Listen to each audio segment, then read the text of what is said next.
अगस्त का महीना आते ही ऐसा लगता है कि कुछ बड़ा होने वाला है। वैसे आपको बता दें, ये सच है, कुछ बड़ा ही हुआ है। संयुक्त राष्ट्र सुरक्षा परिषद यानी यूनाइटेड नेशन सिक्योरिटी काउंसिल की कमान अब भारत के हाथ में आ गई है। 1 अगस्त से भारत ने सुरक्षा परिषद के अध्यक्ष की कमान संभाली है, जो 1 महीने तक रहेगी। नरेंद्र मोदी पहले प्रधानमंत्री होंगे जो सुरक्षा परिषद की मीटिंग की अध्यक्षता करेंगे।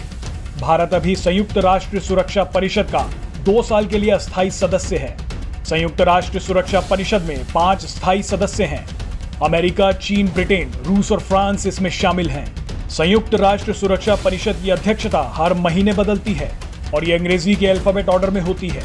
इसी के तहत फ्रांस के बाद अब भारत की बारी आई है। वाह मोदी जी, वाह वाह। अब इसे संयोग ही कहिए कि भारत को संयुक्त राष्ट्र सुरक्षा परिषद की अध्यक्षता तब मिली जब 5 अगस्त को जम्मू कश्मीर का विशेष दर्जा खत्म किए 2 साल पूरे होने जा रहे हैं और वहीं पीओके पर भी सुगबुगाहट तेज हुई है। मजा नहीं आ रहा है।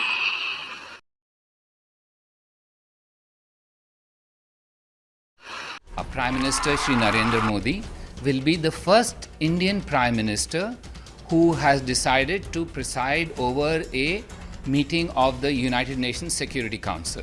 संयुक्त राष्ट्र में भारत के पूर्व स्थायी प्रतिनिधि सैयद अकबरुद्दीन ने कहा, 75 साल में पहली बार जब हमारे राजनीतिक नेतृत्व ने यूएनएससी के किसी कार्यक्रम की अध्यक्षता करने में दिलचस्पी दिखाई है। सैयद अकबरुद्दीन ने कहा कि नरेंद्र मोदी पहले प्रधानमंत्री होंगे जो सुरक्षा परिषद की किसी मीटिंग की अध्यक्षता करेंगे। इससे पहले 1992 में तत्कालीन प्रधानमंत्री पीवी नरसिम्हा राव सुरक्षा परिषद की मीटिंग में शामिल हुए थे। उन्होंने कहा कि भले ही ये मीटिंग वर्चुअल होगी, लेकिन ये हमारे लिए ऐतिहासिक है। संयुक्त राष्ट्र में ही भारत के स्थायी प्रतिनिधि टीएस त्रिमूर्ति ने भारत के यूएनएससी की अध्यक्षता मिलने पर कहा, यह बड़ा सम्मान है। अगस्त महीने में यूएनएससी की अध्यक्षता हमारे पास है और इसी महीने हम अपना स्वतंत्रता दिवस मनाने जा रहे हैं। भारत इस महीने कई अहम बैठकों को लेकर फैसला करेगा। अब ऐसे में पाकिस्तान की धड़कनें बढ़ना लाजमी है। पाकिस्तानी विदेश मंत्रालय के प्रवक्ता जाहिद हाफिजी चौधरी ने कहा, मैं उम्मीद करता हूं कि भारत संयुक्त राष्ट्र परिषद की 1 महीने की अध्यक्षता में निष्पक्ष होकर काम करेगा। उन्होंने ये भी कहा, हम उम्मीद करते हैं कि भारत नियमों के तहत अपनी भूमिका अदा करेगा। वहीं पाकिस्तानी मीडिया का मानना है कि भारत के पास अध्यक्षता होने का मतलब है पाकिस्तान कश्मीर पर सुरक्षा परिषद की बैठक बुलाने में अब सक्षम नहीं होगा।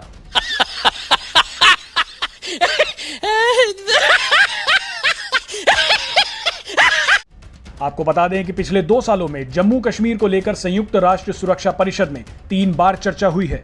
संयुक्त राष्ट्र सुरक्षा परिषद में 15 देश शामिल हैं, जिसमें 5 स्थायी हैं और 10 अस्थायी सदस्य होते हैं। भारत इसका अस्थायी देश है। अस्थायी सदस्य के तौर पर भारत को 2 साल का कार्यकाल मिला है, जो 1 जनवरी 2021 से शुरू हो चुका है। अफगानिस्तान में चल रहे तनाव के बीच अगर कुछ भी अहम होता है तो सुरक्षा परिषद में भारत की अध्यक्षता मायने रखेगी। पाकिस्तान भारत को अफगानिस्तान में बाधा के तौर पर देखता आया है, तो वहीं भारत का मानना है कि पाकिस्तान ही अफगानिस्तान में स्थिति बिगाड़ रहा है। बहरहाल भारत के पास अब कई बड़े मौके आएंगे और कई बड़े मुद्दे भी। कितने तेजस्वी लोग हैं हमारे पास, कितने शानदार विचार रखते हैं।